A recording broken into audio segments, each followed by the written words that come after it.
Barbie Kumalasari kemalingan, kaca mobil pecah, tas branded Ripe. Artis Barbie Kumalasari baru saja alami musibah yang kurang baik. Ia mengaku jika mobilnya dibobol oleh orang tak bertanggung jawab. Baru saja dikabarkan jika Barbie Kumalasari mengalami kemalingan.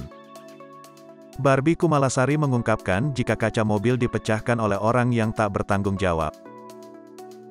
Diketahui peristiwa ini terjadi saat dirinya tengah melakukan meeting. Tak hanya kaca mobil yang pecah, tas branded yang berada di dalam mobil juga ikut Ripe diambil pencuri. Jadi aku tuh dipilih jadi promotor untuk tinju, boxing, dan taekwondo. Jadi aku mulai meeting jam 4 sore. Terus karena banyak banget meetingnya, jadi selesai jam setengah 1 malam, terus waktu aku jalan ke mobil. Dan aku parkir cuman 50 meter di dekat restoran, terus tahu-tahu aku lihat kaca mobilku ini sudah pecah, di bagian belakang gitu, ucap Barbie Kumalasari. Barbie mengakui jika awalnya ia kaget melihat mobilnya bisa pecah.